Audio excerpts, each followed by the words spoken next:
I'm in a robe thing that grandmas wear because it's comfy and it's freezing in my house. Hey, I'm talking about foundation today. I'm getting out my notes really quick because I have a lot of information that I want to talk about. And I'm going to talk about not only foundation, but kind of all the things that go along with foundation. So primer, foundation, concealer, setting sprays, powder, and all of that. So hopefully this isn't too long. And if you're looking for a specific step in that routine, I'll kind of just put it in the description box below with like the time where you can find it. First of all, I'm planning on doing a whole separate video on this, but I just have to mention, if you're gonna go in and put makeup on your face, it has to be cleansed and it has to be moisturized.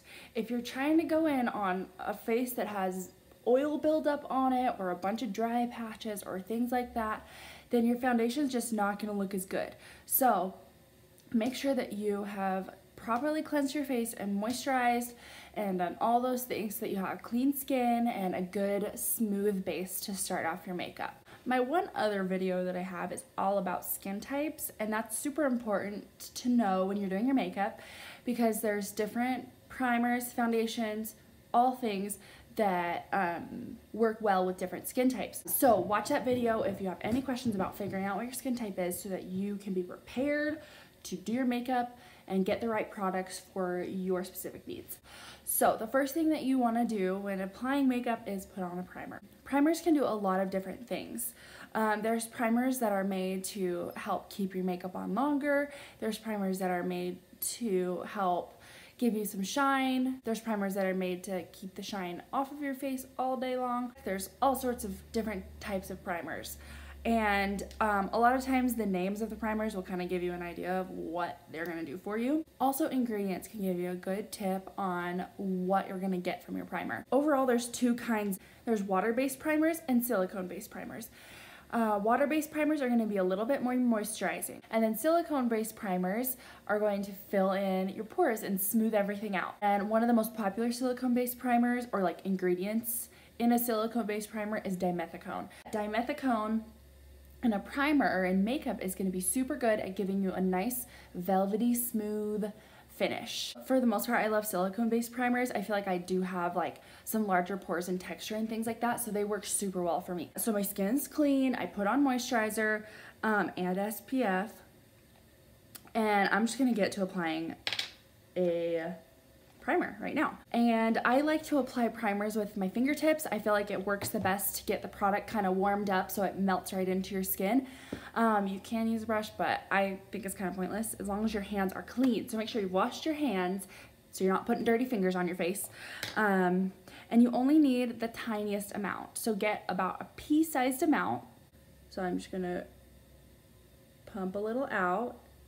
So I take this little pea-sized amount that I have here, I kind of swirl it around between my hands to get it all warmed up, and then I start where I have the most texture because that's where you want the most product, is where you have your problem areas. So I'm going to start there. I'm going to apply a little bit to like my nose and my cheeks, go down my chin has lots of texture, and the center of my forehead. And then after I've got it kind of on the places that I want, I'm just going to press it in.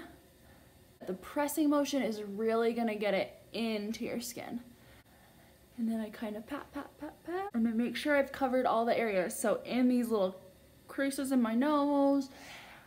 And once you've got it in those problem areas, you can kind of drag the product outward even more. For foundation, I want to start talking about just the amount of coverage in different types of foundations. So for the lightest amount of coverage, it'll give you an all over kind of even skin tone, but you'll still be able to see a lot of the natural like imperfections in your skin. So any blemishes, discoloration, sunspots, things like that will still kind of show through. BB cream, CC cream, tinted moisturizer, those are all going to be pretty light coverage foundations. Powder foundations also can give you kind of the more lighter coverage. For medium coverage, you're going to get a lot more of an even skin tone. It might feel a little bit like of a thicker formula, and you could still end up seeing some of the like big imperfections. So like for me, like these blemishes that I pretty much always have, my best friends here on my chin. Medium coverage foundations can be found in the form of liquids. Cushion foundation is really cool, And I have one here as an example. It is just this little compact. You open this up, and then all the product is kept here in this little sponge. It's really cool. So you just kind of dip your brush in like a stamp almost, and you can use the product that way. And those are a little bit more medium coverage. A lot of medium coverage foundations are also buildables. They'll say like medium buildable coverage, and that means just if you add one layer, it's gonna look medium. If you add a second layer of foundation, it's gonna be a little bit more full coverage. And for full coverage foundations, they're gonna cover everything. You're literally gonna look beat. You are going to look like a blank slate, like you've never seen daylight, like you just emerged from your mother's womb. For that, liquid foundations are probably the most common. There's also stick foundations, which are really great. Stick foundations, they can be really thick and provide a lot of coverage. And I'd say those are probably the most common. My hair is so bad. So bad. Look at this. Look at this. But I know I'm gonna film this and edit it today. I filmed another one and was in the process of editing it, and my head was chopped off to like here for a majority of me explaining very important things. So I was like, maybe not. I'll just refilm it in my robe. It's fine. I looked a lot cuter in that video, but whatever. Tools for application, and the tools that you use for applying foundation is just as important as the foundation that you pick to apply. Foundation sponges have become very popular in the past 5 or so years. Mine are super dirty right now. I'm not gonna use them on my face because they're disgusting. But, so here's some good examples of sponges. You pretty much get them wet, you wring them out, they get really big and fluffy, and then you can just put the foundation on, pat it all over your face. It gives like a really natural finish and the right amount of coverage because the sponge will kind of pick up any extra foundation so you have a nice smooth even coverage. And then there's like a traditional foundation brush, which is like a paddle brush, and I have one somewhere like this, something like this that's like in a paddle. I think these are kind of dumb. They will put on a lot of product and just make it look really streaky. You won't be able to really press it into your skin very much. It'll just kind of look like you've painted on top of your face, but I would say just no. And the other type of brush that I think is like the best are kabuki brushes. Kabuki brushes are densely packed, so there's tons of brush hairs, and they're shorter than like, say like a powder brush. See how the bristles are a lot longer, and there's less of them, so they're gonna be more fluffy and movable than something like this. These are dense, so they're not gonna move very much, and they're so good for applying like cream, cushion, liquid foundations, things like that. The more densely packed your bristles are, the more coverage you're going to get. So this, that moves a little bit, is gonna give me a little less coverage than something like this where they don't move quite as much. These are my faves. The other thing that's super important is making sure that you have the right shade of foundation. I'll give you a couple tips, but I do want to do a whole separate video on shade matching. Big tip would be just like go to Sephora and have them match you. Have them apply just a little bit on like your jawline or on the center of your chest here. Blend it out and then step outside of the store because the lighting in Sephora's and pretty much any store are terrible. And then look in a mirror, check it out, see what it looks like in natural sunlight. And then wear it for a few days, get a sample, take it back, do whatever you need to do. And then once you found something, kind of stick with that shade in like other brands as well. It's been really hard for me to finally like feel like I can pick out my shade correctly. So yeah, I'll talk about that in another video.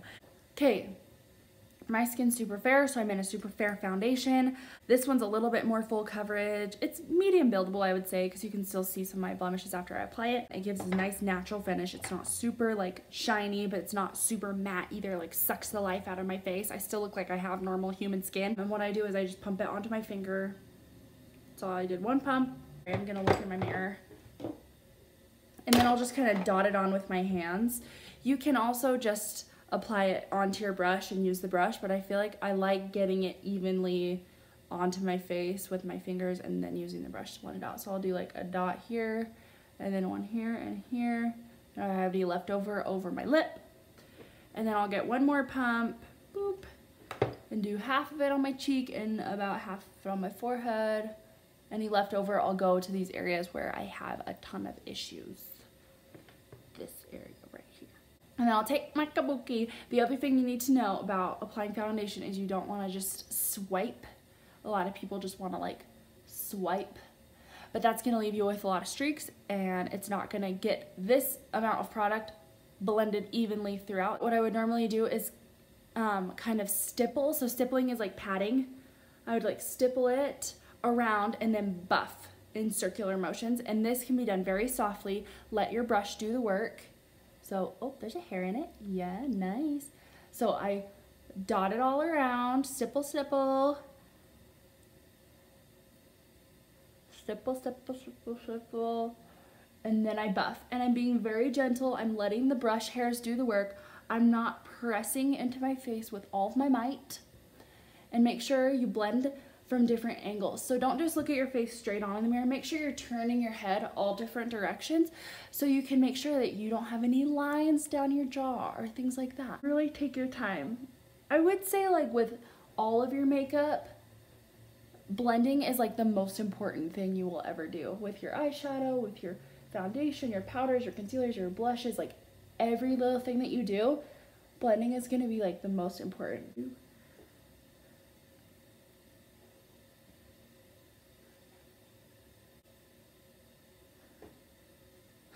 My hair. Okay.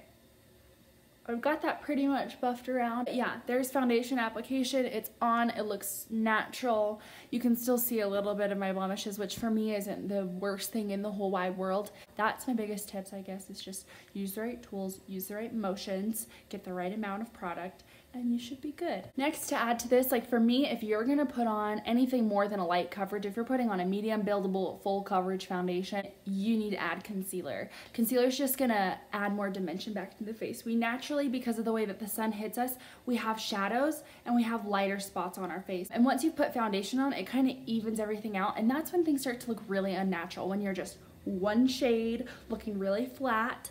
And so concealer and things like contouring and highlighting will bring the dimension back into your face. So the main difference between concealer and foundation is the amount of pigment concentration. So concealers are going to be a little thicker and more concentrated with pigment than a foundation. That's why you want to use these in smaller areas of the face, because they're going to add a ton of coverage and look a little bit thicker, I feel like, than like a foundation would. Also, yes, my Christmas is still up. I don't care. It's not even because I'm like, oh no, Christmas is gone. It's literally because I never come in this room and I am too lazy to clean it up. Concealers, lots of them come in a liquid form, kind of like this, and this is probably the easiest way to use concealers because they have a nice little brush on them. You can just brush it on and blend it out. You can use a sponge to blend out concealer, which is probably my favorite way to blend it out, but I don't have one clean. So the other brush that I like, again, can't find it, is this. It's a little bit fluffy, but it's still small and the bristles don't move too much. So I feel like it allows me to blend it out like evenly without moving everything around, because I like when my concealer stays where I put it. Concealer can be used for a couple of things. Like I said, it can be used for highlighting, which would mean that you want a shade 1 to 2 shades lighter than what your foundation shade is. Or it can be used for concealing, obviously. It can be put over blemishes like that, and that's something you want to use with like the same shade as your foundation.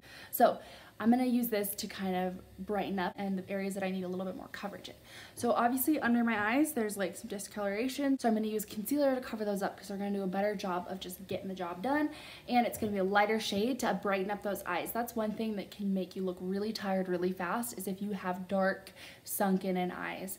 And putting concealer around that's gonna brighten it up will make you look a lot more awake and your face will look a lot more completed. So what I do, especially with concealers like this with a little doe foot applicator, I go down the side of my nose, I go under it a little because I have a ton of redness right there that I absolutely hate, and then I take it across and then kind of just fan it out to cover up this whole little area. That's gonna look the most natural even though you're adding a ton of product. And then I do a little on my eyelid to cover up the veininess to put on shadow after. So then I dip it in one more time and use whatever's on here.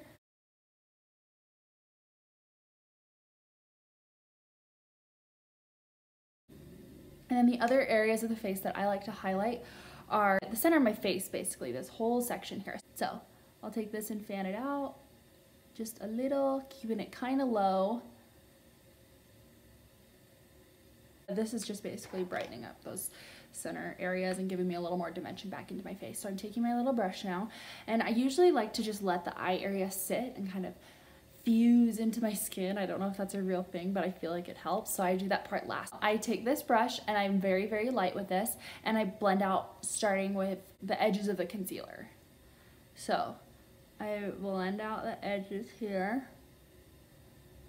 Blendy, blendy, blend. I really hope you can see this. I don't blend out the center as much because I do want to keep that lightness there. I don't want to blend so much that I lose everything that I put down.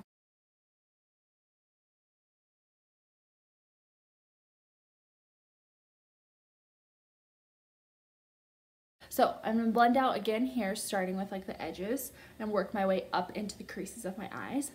I mean like just the under eye where I have all those stupid creases.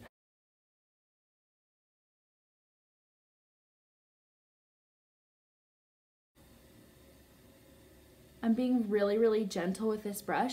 So then I go up the sides of the nose on this line here, buffing in little circular motions. I bring that up into the corner of my eye, and then now kind of just whenever I go over the lid.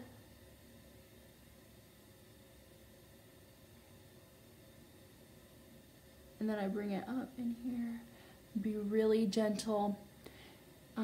Lots of people have really a lot of creases under their eyes, so you really need to take your time here and buff in a lot of different directions. You can't just swipe back and forth because you're basically just pushing the concealer into those creases. So you want to buff that way, obviously, and then go up and down also. Softly I go over everything. And this eye, you can already tell, looks so much brighter and more awake than the other, and it just brings the life back into your face. So then I'll do the same over here.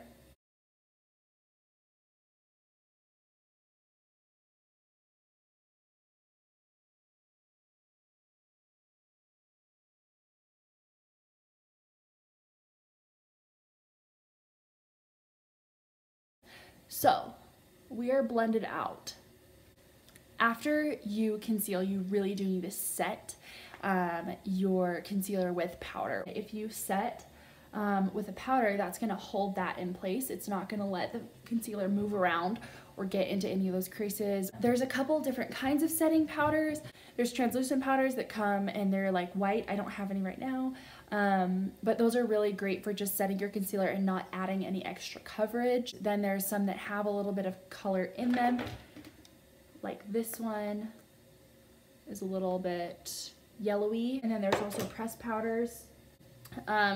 These are good pressed powders to use under your eyes and things like that. When you put on concealer, normally I don't wait this long to set it, but I just wanted to explain everything. Normally I blend it out and I set it right away so it doesn't have time to like sit in those creases under my eyes. But yeah, so I'm gonna use this today. And powder brushes, like I said earlier, they have longer bristles and there's fewer bristles. So with the fewer bristles, you're gonna get a little bit more movement. They're gonna be a little softer. So see how flexible these bristles are?